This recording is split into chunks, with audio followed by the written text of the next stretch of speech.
እዚ ኣገልግሎት ቴሌቪዥን ኤርትራዊ ዕዙ ሰላምታና ተቐበሉ ዝኸበርኩም ተዓዘብትና ንሎሚ ሓሙስ 2 መስከረም ፍርቂ መዓልትን ፈርቓን ዝተዳለወ ዜናዊ መሰናዶን ፍልም ኣሉና ንምክትታልኩም ብኽብሪ ዝዕድም ኤደን ገብረስላሴ ፈለማ ቀንዲ ርእስተ ዜና ኣብ ሃገራዊ ምርመራ ሻምናይ ክፍሊ ካብ ዝተሳተፉ ተምሃሮ 63 ሚታዊ ተሓሊፎም ኣብ ዲጋ ሰማሞ ዝተፈረዩ ዓሰታት ዝምስገን ውፅኢት ይህብለው ባሕት መስከረም ኣብ ዞባታት ሰሜናውን ደቡባውን ቀይሕ ባህሪ ብኽብ ዝበለ ማዕርግ ተጸንቢላ ቤላሩስ ካብ ሩስያ ዘመናዊ ኣጽዋር ክትሽምት መደብ ከም ዘለዋ ሓቢራ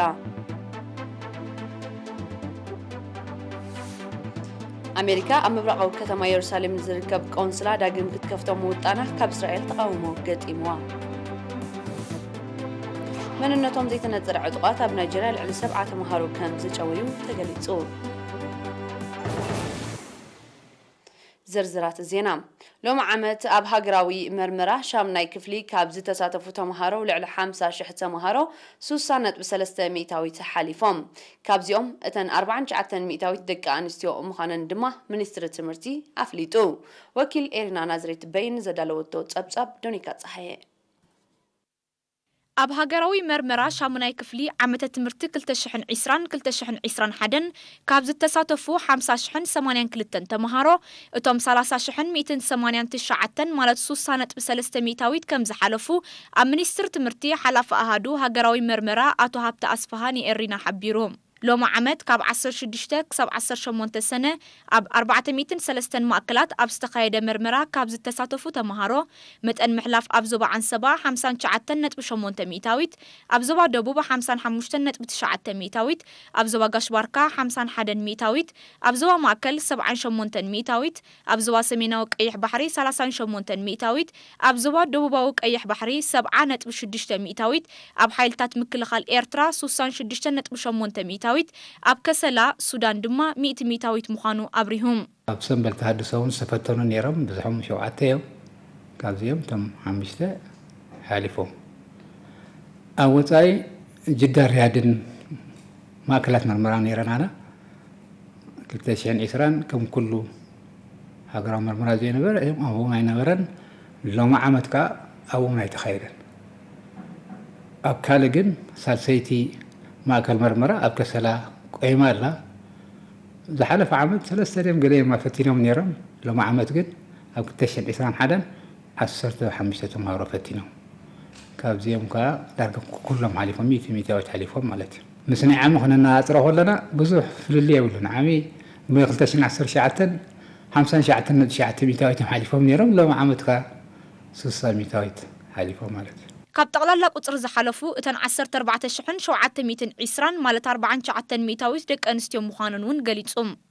ኣቶ ሃብተ ኣብ መወዳእታ ዝኾነ ጥርዓና ኣለኒ ዝብል ተምሃራይ ጥርዓኑ ብመገዲ ቤት ትምህርቱ ከቕርብ መሰሉ ሕሉ ምዃኑ ኣነፂሮም ዝኾነ ይኹን ተምሃራይ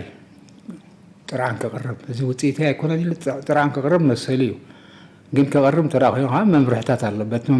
መምርሕታት ክኽተል ኣለዎ ሓደ ተምሃራይ ክሓትት እንተደኣ ኮይኑ ተኺሉ ናብ ማእከላይ ቤት ፅሕፈት ዘይኮነ ናባና ናብ ቤት ትምህርቲ እዩ ዝኸይድ ትጥርዓኑ ንቤት ትምህርቲ እዩ ዝህብ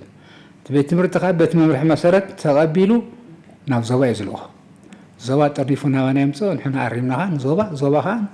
ናብቲ ቤት ትምህርቲ ይሰዶ ኣብ ናይ ዓመተ ትምህርቲ 2020-2021 ሃገራዊ ፈተና ሻሙናይ ክፍሊ ኣብ ውሽጢ ሃገርን ኣብ ሱዳንን ኣብ ስሩዕ መኣዲ ትምህርቲ ዝጸንሑ ብምሸታዊ ክመሃሩ ዝጸንሑ ከምኡውን ኣባላት ሓይልታት ምክልኻልን ካልኦትን ብጠቕላላ 47.2 ሚእታዊት ደቂ ኣንስትዮ ዝርከብኦም 50,082 ተምሃሮ ከም እተሳተፉ ሰነዳት ሚኒስትሪ ትምህርቲ የነጽር ኣብ ዲጋ ሰማሞ ንኡስ ዞባ ዓዱ ኻላ ዝተፈረዩ ዓሰታት ኣብ ምግፋፍ ዝነጥፍ ማሕበር ተራድኦ ጽንዓት ነቲ ስራሕ ዝምስገን ውፅኢት ይረኽበሉ ከም ዘሎ ገሊጹ ኣብ ወንበር ማሕበር ኣቶ ዓንደ ወልደ ዮሃንስ ነይሪና ብዝሃቦ ሓበሬታ ኣብዚ ግዜ እዚ ዲጋ ሰማሞ ኣብ ርእስቲ ኣብ ምምላእ ጠለባት ዝስተ ማይን ሰብን ጥሪትን ልምዓት ጀራዲንን ዝህቦ ኣገልግሎት ኣብ ምርባሕ ዓሳታት እውን ኣበርክቶ ትገብር ከም ዘላ ብምጥቃስ ብፍላይ ኣብ ከባቢ ዲጋ ዝርከባ ዓድታት ተረባሕቲ ኮይነን ምህላወን ሓቢሩ ሚኒስትር ሃብቲ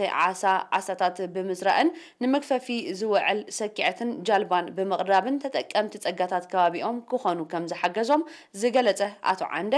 ኣብ ማሕበር ተጠርኒፎም ዝነጥፉ ኣባላት እውን ብሜላታት ምግፋፍ ዓሳ ኣገባብ ምድላው ምግቢ ዓሳ ከምኡውን ንባህርያትን ወቕት ፍርያምነትን ዓሳ ዝምልከት ስልጠና ከም እተዋህቦም ኣብርሂቡ አቶ ዓንደ ኣስዒቡ ሕፅረት መሳለጥያ መዐቀቢ ዓሳን ካብ ቀንዲ ብድሆታት ማሕበሮም ምዃኑ ብምግላጽ ዝምልከቶ ኣካል ቆላሕታ ክገብረሎም ተባሕጺኑ ብመሰረት ዝረኸቦ ስልጠና ይነጥፉ ከም ዘለው ዝሓበሩ ኣባላት ማሕበር ብወገኖም ብፍላይ ኣዴታት ኣብ ከባቢአን ንዝረኸብኦ ዕድል ተጠቂመን ቀረብ መኣዛዊ መግበን ከውሕሳ ተላብዮም ኣብ ዞባ ደቡብ ክኢላ ቁፅፅር ብቕዓት ዓሳ ኣቶ ዕቑባይ ሃይለ ብወገኑ ዓሳታት ጥዑም ማይ ቁጠባውን መኣዛውን ረብሓታት ስለ ዘለዎ ዕላማ ናይቲ ሚኒስትሪ ሃብቲ ዓሳ ኣብ ዓበይቲ ዲጋታት ዘካይዶ ንጥፈታት ምዝራዕ ዓሳታት ንኽሰምር ብወገን ተጠቀምቲ ንዝርአ ዘሎ ተገዳስነት ሞጊሱ ኣብ 2018 ዝተመስረተ ማሕበር ተራድኦ ጽንዓት ኣብ ዲጋ ሰመሞ ዓሳታት ብምግፋፍ ዝነጥፉ 17 ኣባላት ኣለዎ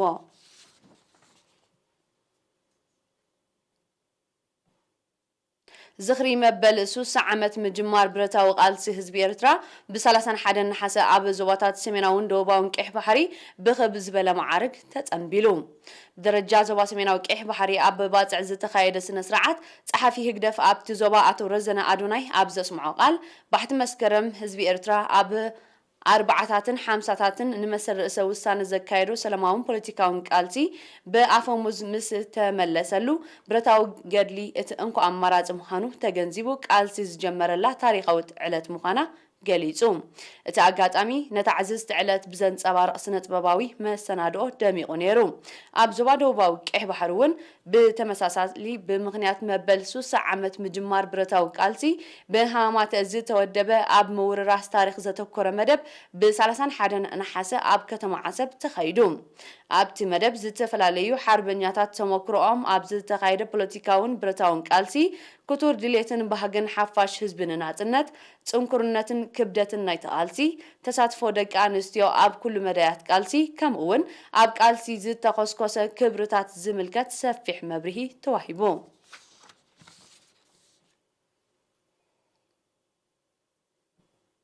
ካብ ዝኽሪ ባሕቲ መስከረም ከይወፃና ኤርትራውያን ነበርቲ ስቶክሆልምን ከባቢኣን ሽወደን ዝኽሪ መበል 60 ዓመት ምጅማር ብረታዊ ቃልሲ ህዝቢ ኤርትራ ወትሩ ንኹሉ ድልዋት ብዝብል ቴማ ጸንቢሎም ኣብቲ ብጉጅለ ህግደፍ ዝተወደበ መደብ ህዝቢ ኤርትራ በቲ ሕድገት ዘየፍቅድ መሰሉን ምርጭውን ተጠቂሙ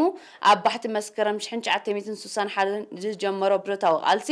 ኣብ ወርሒ ጉንበት 1991 ብናጽነቱ እኳ እንተተዛዘመ ኩሉ መዳያዊ መደባት መኸተም ዕዋት ካብ ቀንዲ ዕላማታት ባሕቲ መስከረም ስለ ዝኾነ ነፍሲ ወከፍ ኤርትራዊ ንቕሓቱን ውዳብኡን ብምብራኽ ንዝበለጸ መጻኢ ቃልሱ ክቐጽል ከም ዝግባእ ተገሊጹ ኣብቲ ኣጋጣሚ ቃል ዘስምዐ ዜጋታት እቲ ብተሳትፎ መላእ ህዝቢ ኤርትራ ናብ ዓወትን ናጽነትን ዘሰጋገረ ብረታዊ ቃልስን ኣብኡ ዝተኸስኮሰ ክብርታትን ንልኡላውነትን ህንጸት ብልጽግቲ ሃገርን ድርዒ ከም ዝኾነ ሓቢሮም ኣብ ኤምባሲ ኤርትራ ሓላፊ ህዝባውን ከምኡውን ጉዳያት ኣቶ ሲራክ ባህሊ ብወገኑ ረዚን ሕድሪ ባሕቲ መስከረም ምትግባር ሓላፍነት ናይ ነፍሲ ወከፍ ዜጋን ሃገራዊ ተልእኾን ከም ዝኾነ ኣነጺሩ እዚ ከምዚ ኢሉ እንከሎ ኣብ ስዊዘርላንድ ዝነብሩ ኤርትራውያን እውን ተመሳሳሊ ጽምብል ብምክያድ ቃሎም ንዝበረኸ ኩሉ መዳያዊ ምኸተ ከም ዝሐድሱ ካብቲ ቦታ ዝበፅሐና ሓበሬታ ኣፍሊጡ ሞያዊ ብቕዓት መንእሰያት ንምብራኽ በብግዚኡ ብዝውደብ ዘሎ ስልጠናታት ኣብ ንኡስ ዞባ መንደፈራ ካብ 3 ክሳብ 6 ኣዋርሕ ዝሰልጠኑ 296 መንእሰያት ብሓደ መስከረም ተመሪቖም እቲ ብግብርን ክልሲ ሓሳብን ዝተሰነየ ስልጠና ጽገና ሞተረታት ስነ ጽባቐ ጸጉርን ምምልኻዕን ቴክኖሎጂ ኮምፒተር ከምኡውን ያታውን ዘመናውን ትልሂት ከም ዘጠቓልል ኣብቲ ናይ መመረቕታ ስነ ስርዓት ተገሊጹ ሰልጠንቲ ብዝቐሰምዎ ዓውደ ሞያ ሰሪሖም ናብርኦም ንኸመሓይሹ ካብ ወለድ ነፃ ዝኾነ ናይ ልቓሕ ዕድል ተኸፊቱሎም ከም ዘለውን ተሓቢሩ ሓላፊ ሃማት ዞባ ደቡብ መንእሰይ ግርማይ ገብሩ ድማ ፍልጠት ዘለዓለማዊ ሃብቲ ስለ ዝኾነ ሰልጠንቲ ብስራሕ ማዕቢሎም ከባቢኦም ንምልዋጥ ክሰርሑ ኣዘኻኺሩ ኣብ መወዳእታ ኣቦ ወንበር ሃማት ኣቶ ሳልሕ ኣሕመድ ዲን ኣብ ዘስምዖ ቃል እቲ ሞያዊ ስልጠና ኣድማዕነት ምእንቲ ክርከቦ ነፍሲ ወከፍ መንእሰይ ብዝወሰዶ ስልጠና ኣፍራይነቱ ክዕቢ ተላቢዩ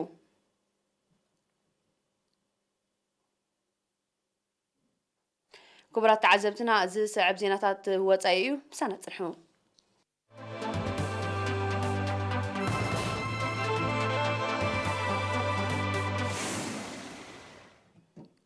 أبزيناتات وطاي بيلاروس أبزمت قربا جزي كاب روسيا زمناوي أطوار كتشمت مدب كم زلوا بريزيدنت ألكسندر لوكاشينكو بحد مسكرم حبيروم علاماتي زترقاق نفرتي وقنت أرى ميسايلن كم زتقال زتقلت أطوار وتهدروا عقم هاجنون دنفع مخانو بريزيدنت لوكاشينكو أفليتوم بيلاروس إس 400 زتسامية زترقاق أرى ميسايل روسيا ناي مش ماتوت إن كم زلواون بريزيدنت ألكسندر لوكاشينكو أميتولام اتي أطوار كاب كيران سمين أتلانتيك نيتو خمت نزخل تتابعوتات نمقطع أقداس مخانيوم مس بيلاروس قربت زلوم تنتنتز تقسوم أبال هاجرات كيران سمين أتلانتيك نيتو نبيلاروس أب كبابي نمقتاو تغطي كجبرة مزنحني ذكر نتغطي نمفرحن زتقاومت كأن مشاركة بيلاروس زخنت روسيا أدلاين تقين وتهدرا ودقف كتجبر دلونتا كم زنت صارت هاي رسعن إذا كم زيلون كله روسيا عن بيلاروسون كاب 10 شو مسكرم إذا قتل حبراوي وتهدراوي لممد ككايدا مديبان كم زلوا أفليت أن أتلممد أكل نايتي وتهدراو زندنا نمدنفع ككايد أوزت أنحنت فتاة مخانين حبيرن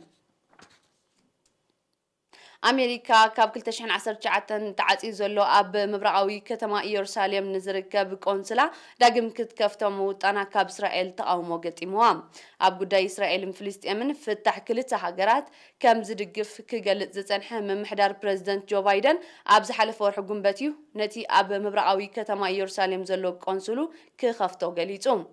كتما يروساليم أكل أولاو جزءاتها مخانة تقمقوت إسرائيل جنا أمريكا وطيناتو زلا قنصلا داقم ناي مخفات مدب مس فلسطين كم وجنت زأنفت مخانو أرديوم سما زرقسة من محدار فلسطين بوجنهم إسرائيل اتقنصل كخفت مقوامة بوليتيكا وفتح كل هاجرات كم زي تدلي زنت مخانو حبيرهم من محدار بريزيدنت بايدن نتقاومتات إسرائيل زهابو ملاش زاقيت يلن إذا حدش بوليتيكا ومعبالتات نمرح نتحدش قدماي منيستر إسرائيل نافتالي بينت بدهوك فتر كم زغل تنتنت بوليتيكا يأمتو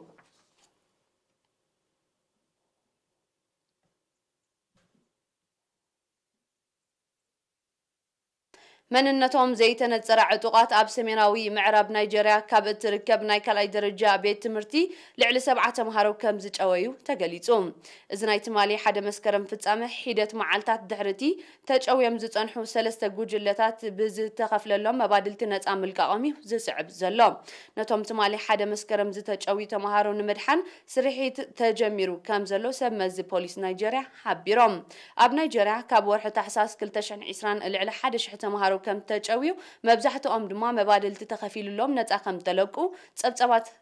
تهاجر يردؤوا منجست نيجيريا أب سفيح كفال هاجر بحفشة أب سمينا وشان خدمة بفلاي بزلو توزي مرققة بركة زبالة أبيات التمرتي نجزيو كعتوا كم زوا سنة يذكر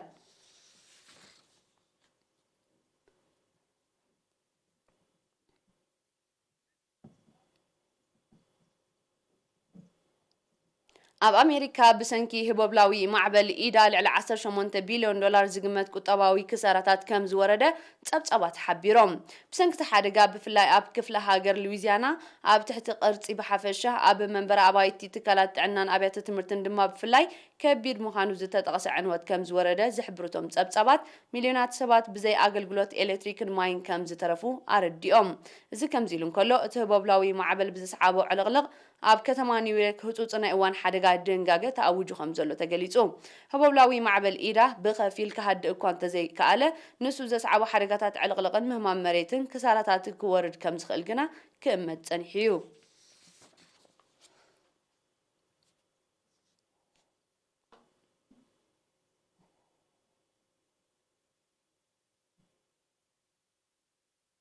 منستري مكلخال جابان نايزمت عامت باجت مكلخال هاجرو كابنا كلتشحن إسران حدن لعلي كلتنت ب500 مئتاويت كبل إمام غريبهم بمسارتتي إمامة ناي 2022 باجت مكلخال جابان 67 بليون دولار كبتصحيو إذا إمامة زي انت تصديقو أبتا هاجر قدمو كابز تسلع باجت مكلخال نتزعبي كم زخون تصبت حبيرهم كان علامة موسخ باجت مكلخال تأتو سقعات كالوت هاجرات نمكتا زخل زمنا أطوار نمعتا مخانو منستر مكلخال جابان أفليتوم وتهدراو باجت كاب تشاينا خمصن زخل سقعات نمكلخال زقدم كون كم زخل وتهدراو تنتنتي امتو بزي دما تشاينا نتي وتهدراو معبالتات بعتوب كتكتاتلو خم تخل يحبر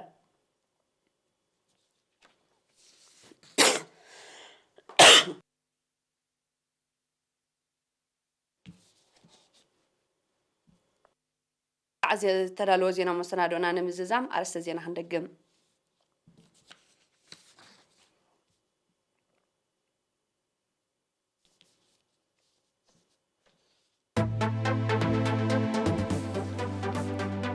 ኣብ ሃገራዊ ምርመራ ሻምናይ ክፍሊ ካብዚ ተሳተፉ ተማሃሮ 3.3 ሓሊፎም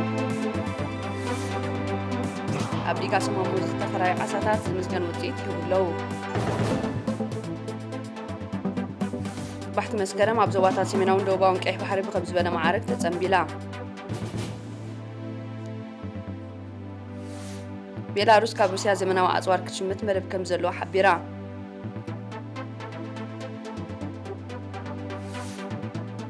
أمريكا مبرقاو كتما يرسالو مزركب قونسلا داقم كتكفتو موطانا حب إسرائيل تقاومو قديموها من نتوم دي تنتنا عطوات بنيجيريا لعل 7 تمهارو غمس شويو تقاليتو ناي ساعة زينو مسانادو ناتزازي ملون سلمكتالكم نمسكن بروح معلتي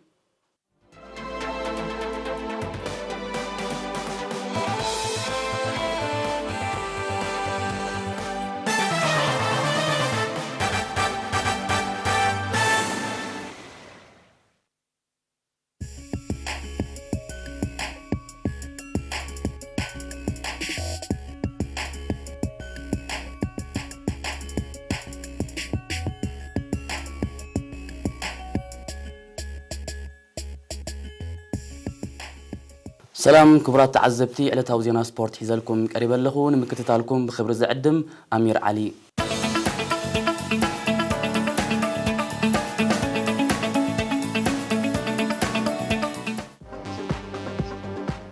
بمخنيات حدا مسكرم جمار برتاو قالسي أبزوبا عن سبا نشدش سنة بتخكار زقني وردرات قردم مشكلتها بسنبت 20 حتى حسب ما فتس أمتا رغيبهم